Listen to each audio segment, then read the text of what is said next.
लोगों की प्रार्थनाओं के कारण हम लोग यहाँ पर सकुशल आ सके और 2-3 दिन आप लोगों के साथ समय व्यतीत करने के लिए प्रभु ने विशेष अनुग्रह दिया। सब प्रकार की दुर्घटनाओं से, परेशानियों से, मुसीबतों से प्रभु ने हमको बचा के भी रखा। उसके लिए हम परमेश्वर का हृदय से धन्यवाद देते हैं। इन सबके पीछे प्रार्थना बहुत दमदार है और इतनी ताकत है कि हम जो सोचते हैं उससे 100 गुना बढ़कर या हजारों गुना बढ़कर या लाखों गुना बढ़कर प्रभु काम कर सकते हैं। इसलिए प्रार्थना में हमें लगे रहना है और प्रभु हमारी सारी बातों में हमारे मददगार है और पूर्ण रीति से हम प्रभु पर भरोसा रखते हुए अपना जीवन व्यतीत करें। जो प्रभु पर भरोसा रखते हैं वे कभी भी लज्जित नहीं होंगे। परमेश्वर उनको लज्जित होने नहीं देंगे। इसलिए हम पूरा प्रभु पर भरोसा रखें और हर विषय में हमारी मदद करने के लिए प्रभु के पास शक्ति है। बस हमें इस बात को विश्वास करना है। कई बार हम लोग जो है प्रभु पर विश्वास नहीं करते। गलती मेरी है, गलती आपकी है। तो इसलिए ये बात हम याद रखें। जल्दी मेरे मन में ये विचार आया कि जब मैं चेन्नई में पढ़ाई करता था तब की एक बात मैं बताना चाहता हूँ कि वहाँ बहुत मच्छर है, यहाँ पर भी है। और वहाँ जब पढ़ाई करते थे मच्छर इतना सताते थे कि बैठना मुश्किल, पढ़ाई करना मुश्किल। इतना ढेर सारा, एक दो नहीं बहुत सारे आते थे। तो प्रभु के अनुग्रह से मैंने प्रार्थना की, प्रभु इन मच्छरों से मुझे बचाना। सच में ऐसे हुआ और मच्छरों ने खुद मुझे परेशान नहीं किया। अच्छा, कभी आपने शायद मच्छरों के लिए प्रार्थना नहीं की होगी। अच्छा, तो जब मैं सीटी स्टार्ट करके प्रभु का एक दास रहा, वो चाइना में और अफ्रीका में प्रभु की सेवा की थी। उनके जो जीवनी मैंने पढ़ी तो उसमें उन्होंने अपने एक अनुभव उसमें लिखा था। जब जल जहाज में वो सफ़र करते थे, उनके कागजात जो है चूहे उठाकर पानी में डाल देते थे और से प्रभु का दास सिटी स्टड जो है बहुत परेशान हो गए। अरे क्या करें, ये जो चूहे मेरे सारे कागजात को पानी में डाल देता है। तो उसने चूहों के लिए प्रार्थना की और लिखा है चूहों के लिए प्रार्थना की। चूहों ने फिर उनको परेशान नहीं किया, उनके कागजात को पानी में नहीं डाला। ऐसा मैंने पढ़ा। तो मैंने कहा कि मैंने तो मच्छरों के लिए प्रार्थना की थी और प्रभु के दास ने चूहों के लिए प्रार्थना की। तो शायद हम इन बातों के लिए प्रार्थना नहीं करते होंगे और प्रभु का अनुग्रह है। ऐसा कुछ नहीं है कि एक व्यक्ति ने ऐसे प्रार्थना की, ऐसा प्रभु ने कार्य किया। इसमें प्रभु के अनुग्रह हमारे ऊपर आता है। हमें किस बात के लिए प्रार्थना करना चाहिए, किस बात के लिए प्रार्थना नहीं करना चाहिए। प्रभु हमें आवश्यक बुद्धि और ज्ञान देते हैं, तब जाके हम ऐसा करते हैं। तो इसलिए हम प्रभु पर भरोसा रखें। मैंने बातें इसलिए बताई, बहुत छोटी बातों के लिए भी हम प्रार्थना कर सकते हैं। उन छोटी बातों के लिए भी प्रभु सक्षम है और तैयार है, हमारी मदद करते हैं। इस बात को बताने के लिए मैंने आपको ये बातें बताई। अच्छा, तो आज हम उद्धार के संबंध में कुछ बातें विचार करने जा रहे हैं। पिछले सप्ताह में जो यहाँ पर बाइबल स्टडी हुई थी, कुछ बातें मैंने बताई थी। वहाँ बहुत ही संक्षिप्त बातें मैंने बताई थी। अच्छा, तो आज उद्धार क्या है उसके बारे में थोड़ा सा बता के हमारे समय की सीमा में रहकर मैं कुछ बातें आपको बताना चाहता हूँ। तो आप क्या समझते हैं? अभी मैं केवल बात वचन बोलता रहूँगा ऐसा नहीं, मैं आपसे भी कुछ बातें सुनूंगा, सीखूंगा, समझूंगा और हम आदान प्रदान करेंगे, जिससे कि हम सच्चाइयों को जैसे समझना चाहिए समझेंगे। ठीक है, इसलिए सबसे पहला मेरा जो प्रश्न है उसका उत्तर कोई भी दे सकता है। उद्धार क्या होता है? उद्धार क्या है? क्या उत्तर आपने? पाप से और नरक से छुटकारा। अच्छा, परमेश्वर का दान है, किसी ने बताया, ठीक है, सही है। और क्या क्या बता रहे थे? पाप से छुटकारा और नरक से छुटकारा पाना। अच्छा, वेरी गुड। पाप से छुटकारा और नरक से छुटकारा, वेरी गुड। हाँ, और कुछ बोल सकते हैं? बस इतना ही बता। परमेश्वर से मेल मिला। हैं? परमेश्वर से मेल मिला। परमेश्वर से मेल मिला। मेल मिला, वेरी गुड। हाँ, परमेश्वर से मेल मिला, ठीक। अच्छा, तो उद्धार एक लंबा चौड़ा विषय है, लेकिन संक्षिप्त में कोई आपसे पूछता है, मान लीजिए कोई अन्य जाति या जो बातें इनको, उद्धार क्या क्या चीज़ होता है? आपकी बाइबल में मैंने पढ़ा था कि उद्धार शब्द बार बार आया है, और उसका क्या तात्पर्य होता है, यदि आपसे पूछे तो आपको जवाब देना पड़ेगा ना। ठीक है, तो वो है। अच्छा, तो सर्वप्रथम जो भाई ने थोड़ा सा आइडिया तो दे दिया उस संबंध में, भाइयों ने अपनी अपनी बातें बताई, अच्छी बात है। अच्छा, उद्धार के बारे में समझने के बारे में हम एक परिभाषा आपके सामने दिखाना चाहता हूँ, जिससे कि आपको जल्दी आइडिया मिल जाए, और कुछ नहीं है। यहाँ पे लिखा हुआ है, क्या है? उद्धार की परिभाषा। हाँ, जोर से पढ़िए।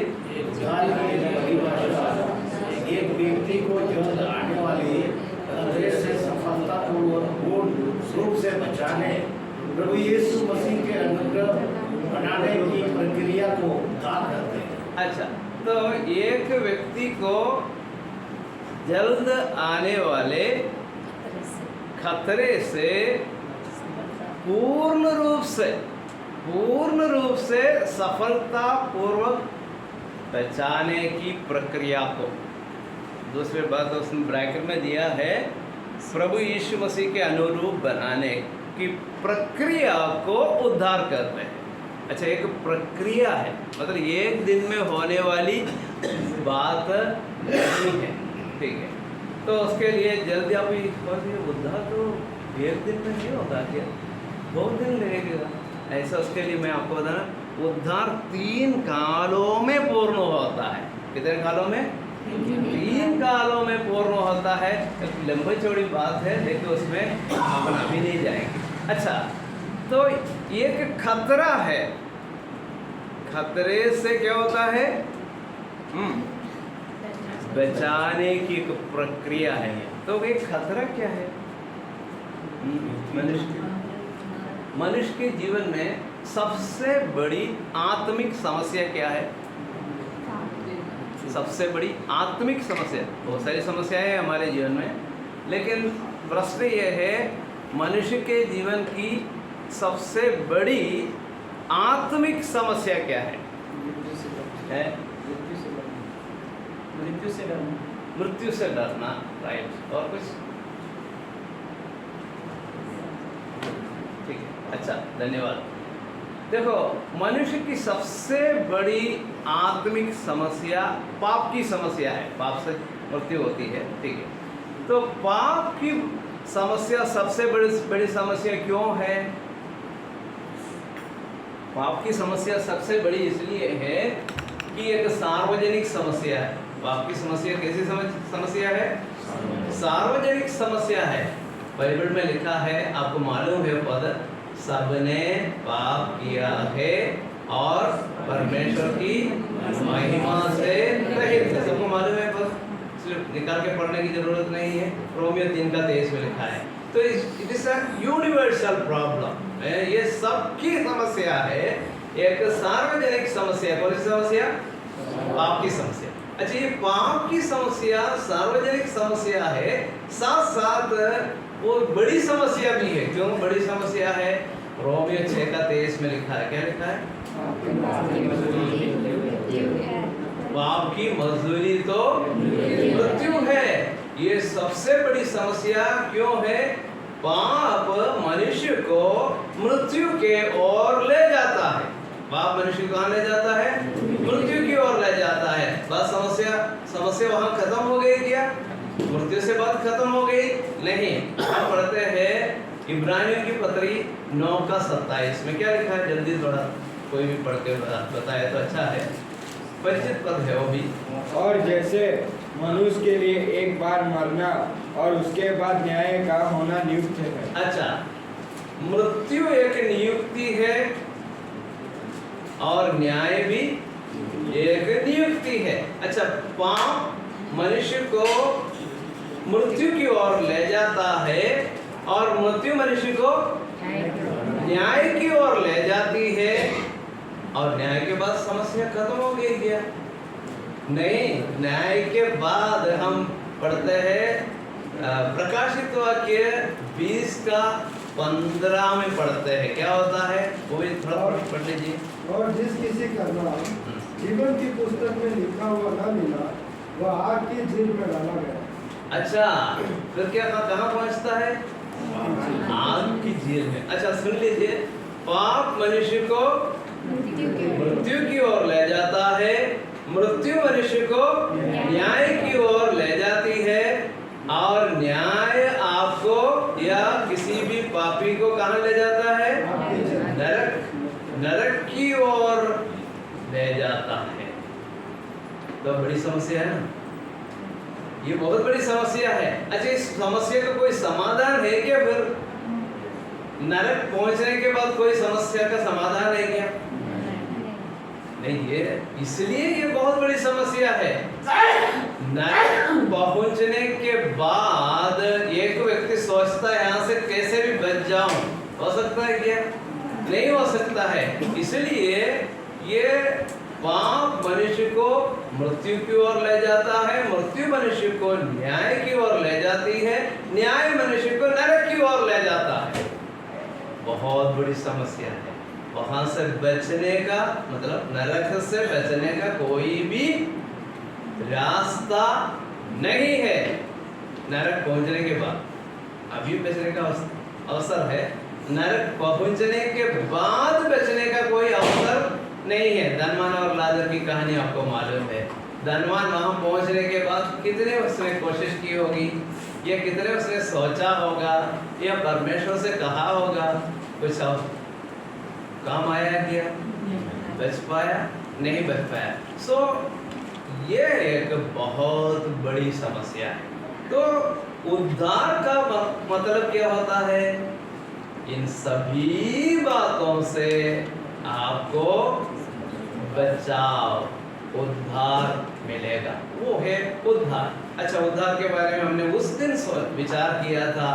उद्धार हमेशा लहू के द्वारा होता है। उसमें अपन नहीं जाएंगे, केवल मैं उस पॉइंट को आपको बताना चाहता हूँ।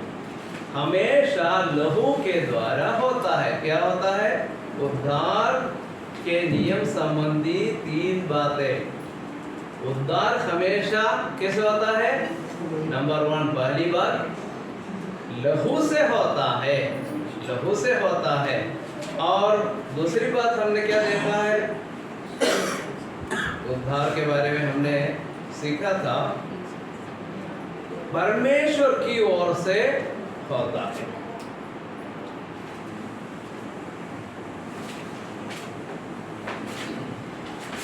अच्छा, ये क्या लिखा है? उद्धार हमेशा परमेश्वर की ओर से होता है, परमेश्वर की ओर से होता है।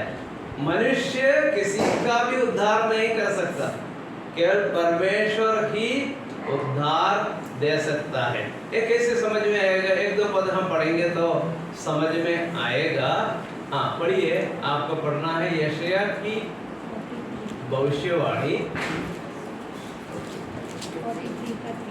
43 का 3 और 11। क्योंकि मैं यहोवा तेरा परमेश्वर हूँ, इस्राएल का पवित्र मैं तेरा उद्धार करता हूँ। तेरी छुड़ौती में मैं मिस्र को और तेरे बदले कूश और सबा को देता हूँ। मैं ही यहोवा हूँ और मुझे छोड़ कोई उद्धार करता नहीं। मैं ही यहोवा हूँ, मुझे छोड़कर कोई उद्धार करता नहीं। कोई उद्धार करता नहीं। साफ लिखा ना, कौन बोल रहा है? परमेश्वर बोल रहा है, मैं ही यहोवा हूँ और मुझे छोड़ कोई उद्धार करता नहीं है ना। 43 का 3 में और 43 के 11 में यही बात दोहराई गई है। अच्छा, आप पढ़िए 45 का 21 पढ़िए, 45 का 21 और 22 तुम दोनों प्रचार करो और उनको लाओ, आप वे आपस में सहमति करें। किसने प्राचीन काल से यह प्रकट किया? किसने प्राचीन काल में इसकी सूचना पहले ही से दी? क्या मैं यहोवा ही ने यह नहीं किया? इसलिए मुझे छोड़ कोई और दूसरा परमेश्वर नहीं है। धर्म और उद्धारकर्ता परमेश्वर मुझे छोड़ और कोई नहीं है। हे पृथ्वी के दूर दूर के देश के रहने वालों, तुम मेरी ओर फिरो और उद्धार पाओ, क्योंकि मैं ही परमेश्वर हूँ और दूसरा कोई और नहीं है। अच्छा, दूसरा और कोई नहीं है, परमेश्वर एक ही है और उद्धारकर्ता भी एक ही है। परमेश्वर ही उद्धार करता है और कोई भी मनुष्य किसी को बचा नहीं सकता। अच्छा, उद्धार के बारे में दो बात, ये है कि शारीरिक उद्धार होता है, दूसरा आत्मिक उद्धार होता है। शारीरिक उद्धार भी होता है, आत्मिक उद्धार भी होता है। अच्छा, तो एक बार दाऊद ने कहा था भजन संहिता 3 का 8 में, क्या बताया? हाँ पढ़िए, भजन संहिता 3 का 8 में दाऊद ने क्या कहा? उद्धार यहोवा ही से होता है, हे यहोवा तेरी आशीष तेरी प्रजा पर हो।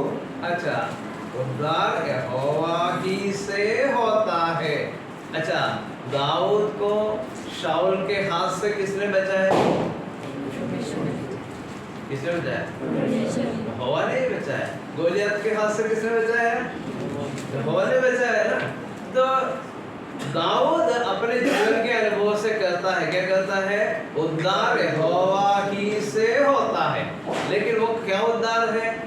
शारीरिक उद्धार है। और दूसरे एक व्यक्ति ने भी कहा, योना की पुस्तक 2 का 8 पढ़िए, योना की पुस्तक 2 का 9 पढ़िए। योना 2 का 9 में क्या लिखा है? जब भोज के प्रधान ने वह पानी चखा जो योना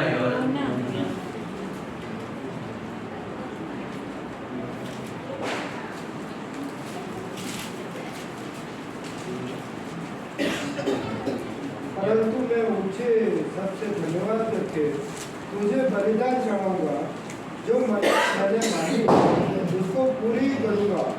उद्धार यहोवा ही से होता है। उद्धार यहोवा ही से होता है। कौन बोल रहा है? योना बोल रहा है। ऐसे योना को उस बड़े मछली के पेट से और कोई बचा सकता था क्या?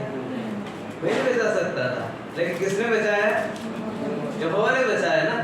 तो ये जो बात है क्यों बताई गई है, जिससे कि हम इस बात को समझें, उद्धार यहोवा ही से होता है। लेकिन यहाँ पर भी आत्मिक उद्धार है या शारीरिक उद्धार है? शारीरिक उद्धार। तो परमेश्वर शारीरिक उद्धार जरूर देता है, याद रखना। लेकिन यीशु मसीह इस दुनिया में क्यों आए? आत्मिक उद्धार के लिए आए। पुराने नियम में शारीरिक उद्धार के बारे में बहुत सारे उदाहरण है ना। यूसुफ को परमेश्वर ने बचाया, दानियल को बचाया, शद्रक मेशक अबेदनगो को बचाया। ये सब क्या है? शारीरिक उद्धार है। सही बात है, शारीरिक उद्धार है। लेकिन नए नियम में आकर किस बात को हम देखते हैं? आत्मिक उद्धार, पाप से उद्धार। यीशु का नाम का अर्थ ही वही है ना। यीशु नाम का अर्थ क्या है?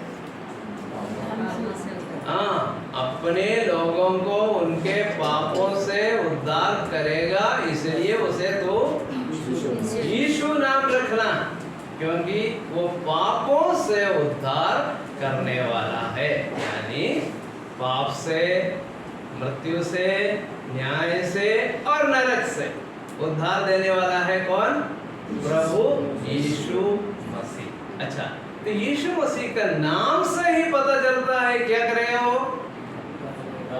पापों से उद्धार करेगा। आत्मिक समस्या जो कि बहुत बड़ी गंभीर समस्या है, उससे बचाने के लिए प्रभु यीशु मसीह इस संसार में आया है। ठीक है, अच्छा, तो प्रभु यीशु मसीह इस दुनिया में आया। लूका समाचार 2 का 10 और 11 पढ़िए, क्या लिखा है? लूका 2 का 10 और 11। तब स्वर्गदूत ने उनसे कहा, मत डरो, क्योंकि देखो मैं तुम्हें बड़े आनंद का सुसमाचार सुनाता हूँ, जो सब लोगों के लिए होगा, कि आज दाऊद के नगर में तुम्हारे लिए एक उद्धारकर्ता जन्मा है, और यही मसीह प्रभु है। कौन जन्मा है? उद्धारकर्ता। उद्धारकर्ता जन्मा है। पुराने नियम में हमने क्या देखा था? कौन है उद्धारकर्ता? यहोवा परमेश्वर। ये कौन है फिर? यीशु मसीह कौन है? पुराने नियम का यहोवा परमेश्वर है। यहोवा परमेश्वर का जन्म हुआ, शरीर में आया, देह में आया, और वहां बताया गया है उद्धारकर्ता जन्मा है। उद्धारकर्ता जन्मा है। ऐसा नहीं कि वो जन्मा, उनका जन्म हुआ है, आगे चलकर वो उद्धारकर्ता बन जाएगा, ऐसा लिखा है क्या? He is a born savior। जन्म से ही उद्धार करता है, जन्म से पहले भी उद्धार करता है। पहले से वो उद्धार करता है, इसलिए इस संसार में उद्धार करता जन्मा। अच्छा, यीशु मसीह के बारे में मत्ती समाचार में हम क्या पढ़ते हैं? मत्ती समाचार में यीशु मसीह के बारे में क्या लिखा है? हाँ, यहूदियों का राजा जन्मा। यीशु मसीह राजा जन्मा, मत्ती समाचार। अच्छा, फिर लूका समाचार में यीशु मसीह उद्धारकर्ता जन्मा। इसका तात्पर्य क्या है? वो पहले राजा था, राजा जन्मा। इस दुनिया में कोई राजा जन्म नहीं लेता है क्या? ना, बाद में राजा बनता है। सही बात है, राजा बनता है। यीशु मसीह कैसा है? Born king of the Jews है, यहूदियों का राजा जन्मा। यीशु मसीह के बारे में हम क्या पढ़ते हैं? He is the born saviour. उद्धारकर्ता जन्मा है, उद्धारकर्ता जन्मा है। तो यीशु मसीह जन्म से राजा, जन्म से पहले भी राजा। यीशु मसीह जन्म से उद्धार करता, जन्म से पहले भी उद्धार करता। आपको समझ में? ये साधारण उद्धार करता नहीं है, साधारण उद्धार करता नहीं है। तो यीशु मसीह इस संसार में आए, इसलिए पौलुस ने बताया ये बात सच और हर प्रकार से मानने योग्य है कि मसीह यीशु पापियों का उद्धार करने के लिए इस जगत में आया, जिनमें सबसे बड़ा मैं। ठीक है, तो यीशु मसीह इस दुनिया में आया, वो उद्धार करता जन्मा है, और वो उद्धार करता क्रूस पर मरा। याद रखना, यीशु मसीह ने शारीरिक बीमारियों को भी दूर किया। सही बात है, गलत बात है? बिल्कुल सही बात है। लेकिन उसके लिए आया था क्या? उसके लिए नहीं आया। फिर क्यों किया ऐसा सब? प्रभु यीशु ने आश्चर्य काम क्यों किए? बताइए।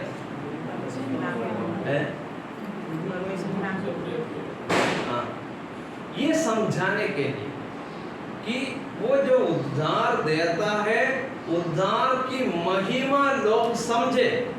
अच्छा, यीशु मसीह ने 38 साल बीमार व्यक्ति को चंगा किया।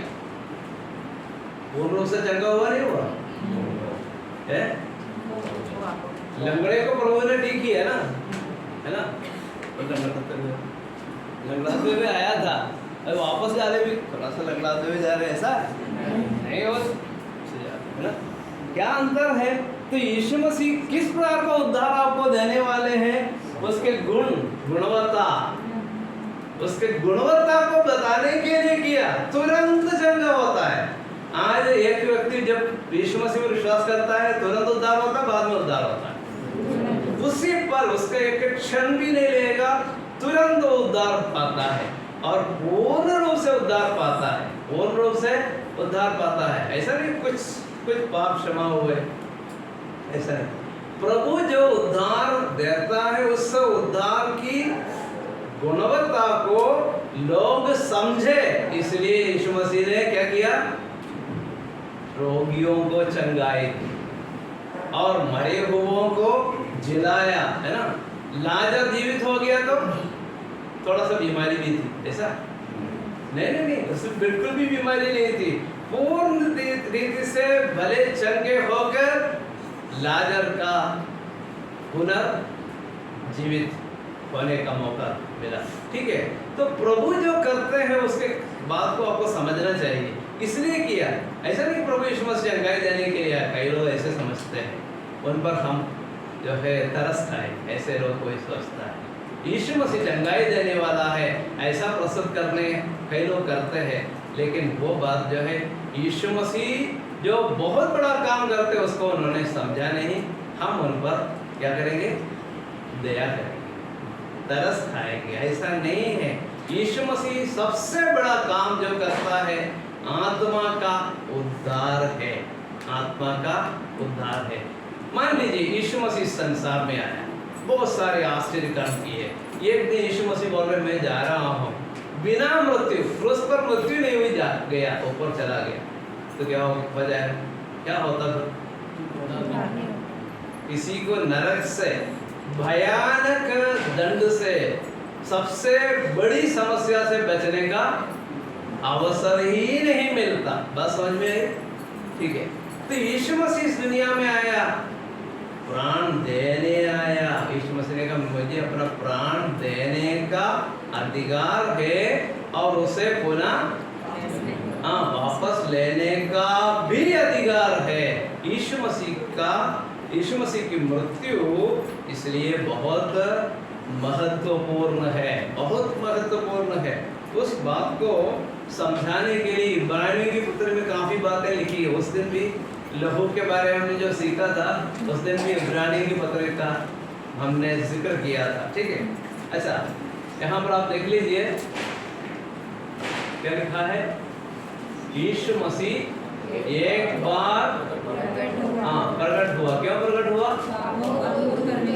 पापों को दूर करने के लिए प्रकट हुआ। अच्छा पढ़िए, जल्दी पढ़िए, इब्रानी की पत्री से पढ़िए 9:26। नहीं तो जगत की उत्पत्ति से लेकर उसको बार बार दुख उठाना पड़ता, तब पर अब युग के अंत में वो एक ही बार प्रकट हुआ है, ताकि अपने ही बलिदान के द्वारा पाप को दूर कर दे।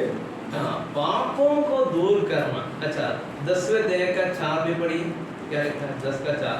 क्योंकि यह अनहोना है कि बैलों और बकरों का लहू पापों को दूर करे। अच्छा, वहाँ दूर शब्द दोनों जगह आया है। हाँ 10 का 4 में यह अनहोना है, यह अनहोना, कौन सी बात अनहोना है? बैलों और बकरों का लहू पापों को दूर करे। इट इज इम्पॉसिबल, ये तो अनहोनी बात है, हो ही नहीं सकता। लेकिन 9:26 में क्या लिखा? क्या किया यीशु मसीह ने? अभी पढ़ के सुना था, क्या लिखा है 9:26 में? क्या कर दिया? अपने ही बलिदान के द्वारा पापों को दूर कर। एक ही बार प्रकट हुआ है ताकि अपने ही बलिदान के द्वारा पाप को दूर कर दे। पाप को दूर करने वाला है। दूसरे का प्रयोग आपके लिए सुपरिचित है, यूहन्ना सुसमाचार 1:29 में एक प्रयोग है। यूहन्ना बपतिस्मा देने वाले ने यीशु मसीह को देखकर क्या कहा था? हाँ देखो ये परमेश्वर का मेमना जो जगत का पाप उठा ले जाता है। क्या करता है यीशु मसीह? पाप उठा ले जाता है, पाप उठा ले जाता है। पूर्ण रीति से एक व्यक्ति के जीवन से पाप को दूर करने की क्षमता यीशु मसीह में है, यीशु मसीह के लहू में है। पूर्ण रीति से बकरों और बैलों के लहू से ये हो ही नहीं सकता, ये अनहोना है लिखा है। पापों को दूर करने की क्षमता बकरों और बैलों के लहू में नहीं है। यीशु मसीह के अपने लहू में है, कारण यीशु मसीह ने पाप नहीं किया। यीशु मसीह ने पाप नहीं किया। यीशु मसीह के स्वभाव में पाप नहीं है। यीशु मसीह पाप से अज्ञात था और वो परखा तो गया, वो परखा तो गया पर निष्पाप निकला। वो परखा तो गया पर निष्पाप निकला। तो यीशु मसीह जो है ऐसा कोई नहीं था जो किसी हिमालय के कंदराओं में जाकर बैठ गया, किसी से कोई संपर्क नहीं, ऐसा है क्या? नहीं। यीशु मसीह जो है लोगों से मिलते थे, बात करते थे, उनके साथ विचरण करते थे, सोते थे, बैठते थे, खाते थे, पीते थे, उपदेश देते थे। प्रभु यीशु मसीह के जीवन में भी समस्याएं आई। ऐसा जीने वाला एक व्यक्ति निष्पाप निकला। शैतान आया, परिशाली सदूकी लोग आए, शास्त्री लोग आए, फरीसी लोग आए और अन्य बहुत सारे लोग, यहूदी लोग आए, अन्य सभी लोग आकर उनकी परीक्षा की, परखा, जांचा, पर निकला निष्पाप। निष्पाप निकला, वो है यीशु मसीह। तो यीशु मसीह क्या करते हैं? एक व्यक्ति के पाप को उठा ले जाता है। पूर्ण रीति से दूर करने की क्षमता यीशु मसीह के लहू में है। तो इसलिए यीशु मसीह एक बार प्रकट हुआ, लिखा है, क्या लिखा है? पापों को दूर करने के लिए एक बार प्रकट हुआ। ठीक है, तो बात समझ में आई है ना? यीशु मसीह ने क्या किया? पापों को दूर किया। अच्छा, यीशु मसीह कैसे दूर किया? कैसे दूर किया? मृत्यु और पुनरुत्थान के द्वारा। यहाँ लिखा है मृत्यु और पुनरुत्थान के द्वारा। हाँ, क्या लिखा है? क्या लिखा है? के बाद स्वर्ग में प्रकट हुआ। अब क्या कर रहे हैं? विनती कर रहे हैं। बात वहीं समाप्त नहीं हुई। यीशु मसीह स्वर्ग पहुंचकर अब बहुत बड़ा काम कर रहे हैं। जो काम यीशु मसीह ने क्रूस पर किया बहुत बड़ा काम है, लेकिन उससे भी बड़ा काम आज कर रहे हैं। क्या कर रहे हैं? विनती कर रहे हैं। यीशु मसीह के पहली बार प्रकट होने से उनके मृत्यु और पुनरुत्थान के द्वारा पाप को यीशु मसीह ने दूर किया। लेकिन आज भी विश्वासी में क्या है? आप है नहीं? आप है या नहीं? बताइए, आप है या नहीं? है, आप है। लेकिन आज क्या कर रहे हैं? हमारे लिए विनती कर रहे हैं। प्रभु यीशु मसीह आज विनती कर रहे हैं। अच्छा, इसलिए कि वो जीवित है, मुझे और आपको क्या मिलेगी? पापों की क्षमा मिलेगी, शुद्धिकरण। शुद्धिकरण, हमारे पाप धुल जाएंगे यीशु मसीह के द्वारा। आज जो सेवा कर रहे हैं बहुत ऊंची सेवा है। ठीक है, तो उसके बारे में केवल एक ही पद हम पढ़ेंगे। 7:25 पढ़िए। इसलिए जो उसके द्वारा परमेश्वर के पास आते हैं वह उनका पूरा उद्धार कर सकता है, क्योंकि वह उनके लिए विनती करने को सर्वदा जीवित है। अच्छा, पूरा उद्धार कर सकता है। पूरा उद्धार कर सकता है क्योंकि उनके लिए जीवित है। उनके लिए क्या करता है? अभी विनती करने के लिए सर्वदा जीवित है। यीशु मसीह जीवित है मेरे प्रिय भाई और बहनों। इसलिए चिंता की कोई बात नहीं है। आपके जीवन में कोई पाप आया, आप निराश मत होइए। तुरंत प्रभु के पास जाकर उसको क्या करना है? मान लेना चाहिए, छोड़ देना चाहिए। नीति वचन 28:13 में लिखा है, जो अपने अपने आप को छुपाता है, उसका कार्य सफल नहीं होता, परंतु जो उन्हें मान लेता और छोड़ भी देता है उस पर दया की जाएगी। पापों को जो है क्या करना है, पाप मेरे और आपके जीवन में आ सकता है, लेकिन क्या करना चाहिए, तुरंत पाप को मान लेना चाहिए, तुरंत मान लेना चाहिए। फिर क्या करना चाहिए, छोड़ देना चाहिए, उसको करने के लिए नहीं। तो पाप मेरे जीवन में, आपके जीवन में आ सकते हैं, बहुत अच्छे भक्तों के जीवन में भी आ सकते हैं। उसके लिए एक उदाहरण है दाऊद। दाऊद परमेश्वर का बहुत अच्छा भक्त था, बहुत अच्छा भक्त था, जिसके बारे में परमेश्वर ने कहा वो मेरे मन के अनुसार है।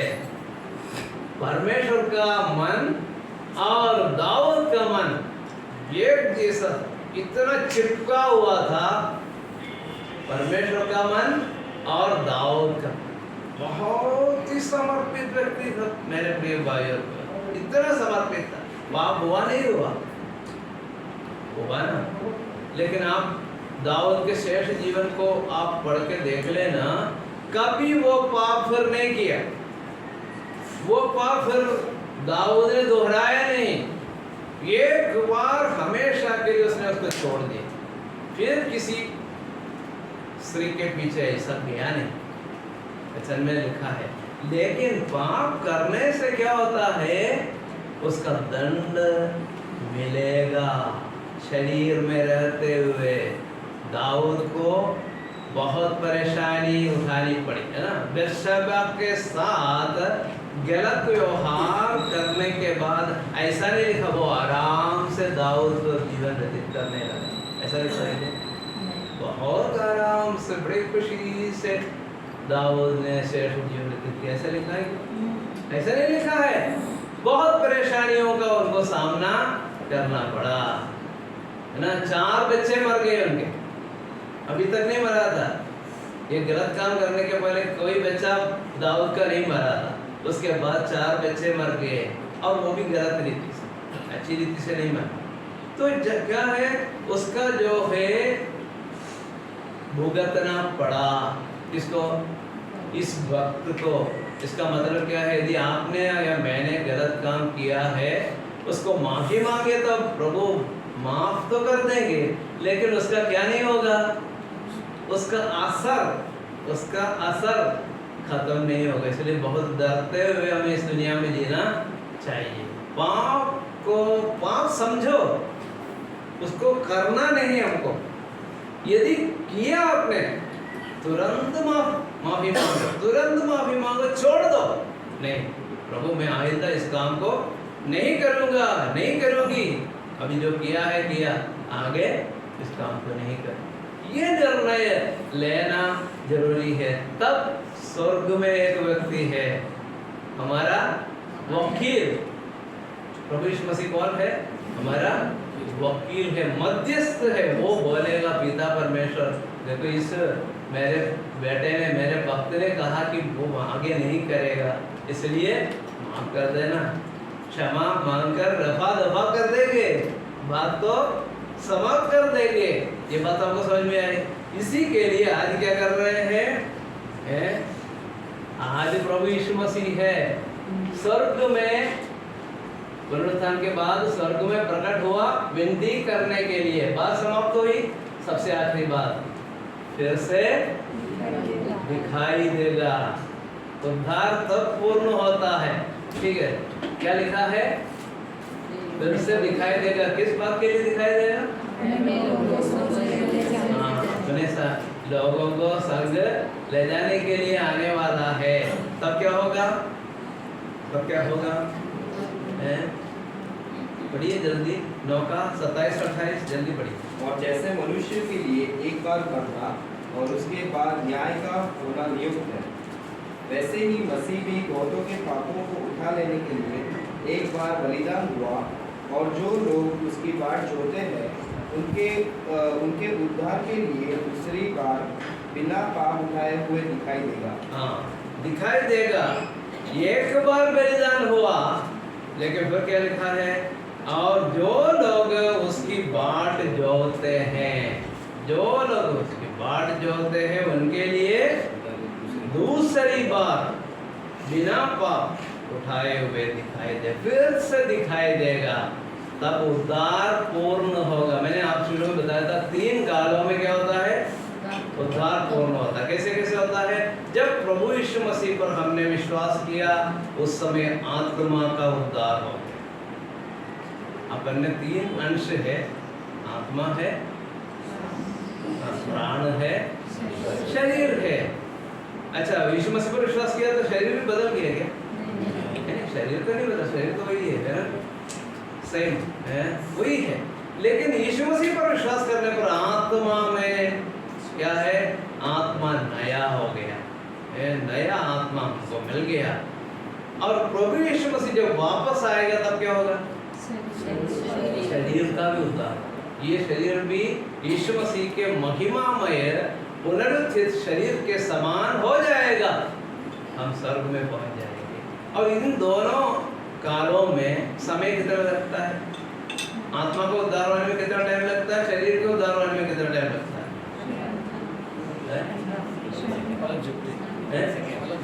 हाँ, फर्क मारते, इतना टाइम भी नहीं लगेगा, एकदम हमारा आत्मा का उद्धार और शरीर का उद्धार हो जाएगा, ठीक।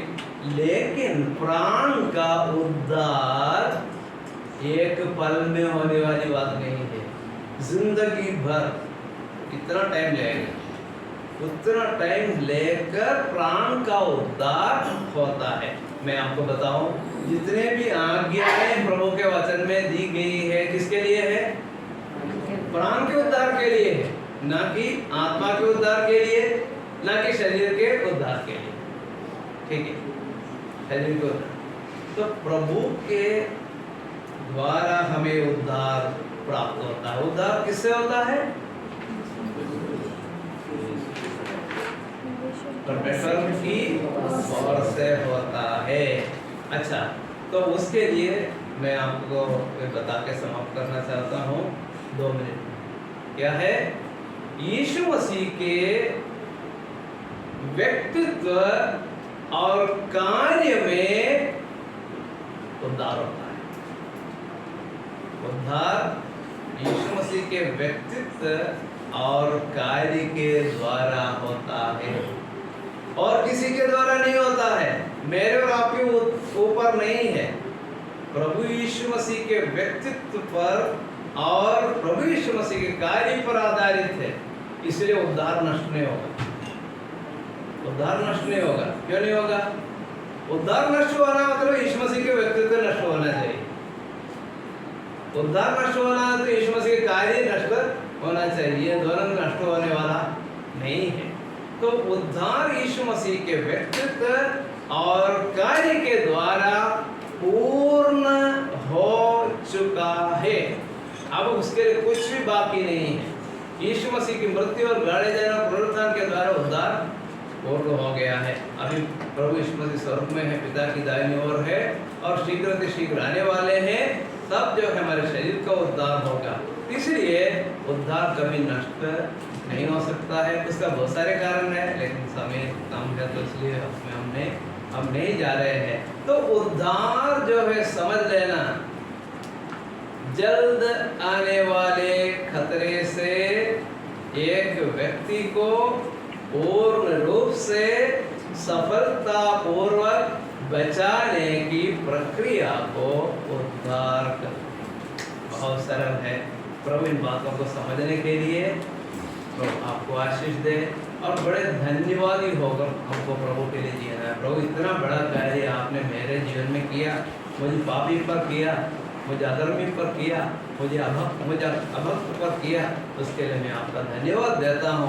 प्रभु को धन्यवाद देते हुए और डरते हुए, भय मानते हुए, थरथराते हुए इस प्रभु के लिए श्रेष्ठ जीवन जीना है। प्रभु इन वचनों के द्वारा आप सबको आशीष दे। परमेश्वर के धन्य नाम की स्तुति और महिमा हमेशा हमेशा होती रहे। इस प्रकार के अवसर इसके लिए